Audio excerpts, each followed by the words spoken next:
It's Tuesday, and Jesus is not embarrassed by yesterday's actions. He returns to the temple courts. And we have this spar, this battle of words that develops. Jesus the rabbi from backwater Nazareth is pitched against the expert and elite scholars of his time, the chief priests and the teachers of the law. And they ask Jesus, "By what authority are you doing these things?"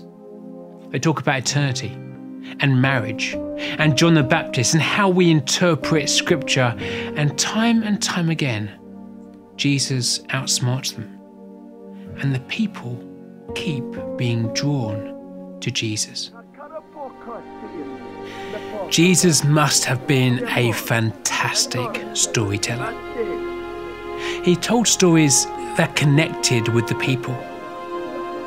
His stories provoked wonder and hope. His stories had authority. His stories were subversive. His stories must have sparked the question, who is this man?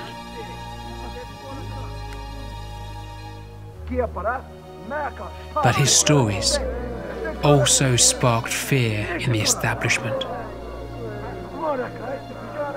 As Jesus taught, the religious leaders become anxious. How can they shut him up? They send a spy with a question. Is it right to pay taxes to Caesar? Now this was their trap. If he said yes, he would dash the people's hopes. Nothing was going to change. And if he said no, well, that was treason against Rome. Jesus could be arrested.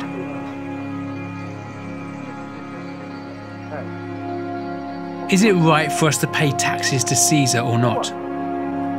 Jesus responds, "Show me a denarius."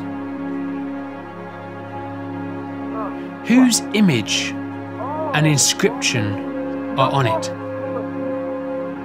Caesar is the reply. The coin carried the graven image of Caesar. On one side it said high priest, and on the other side Son of God. Now the Jews were forbidden to make graven images, and the coin itself was seen as blasphemous. Some Jews wouldn't even touch the coin. Jesus says, "Then give back to Caesar what is Caesar's, and to God what is God's." Now this is beautiful stuff. Yeah, pay taxes, he says. But he's not saying submit to Rome, but give to God what is God's. We are made in the image of God. We bear his resemblance. Now that is a challenge. Astonished by his teaching, the crowds become silent. Then give back to Caesar what is Caesar's, and to God what is God's. Jesus draws a clear distinction between the two different kingdoms. There is the kingdom of this world with Caesar at the helm, but there is another kingdom, not of this world, with Jesus as king. Today, in the short term, we live as part of both kingdoms. Under Caesar, we have certain obligations that involve material things. Under Jesus, we have other obligations that involve eternal things. If Caesar demands money, the coins that carry his image hand them over.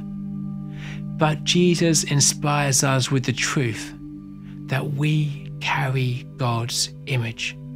He wants everything we are. Give to God what is God's. He shows us truth, and he invites us to see.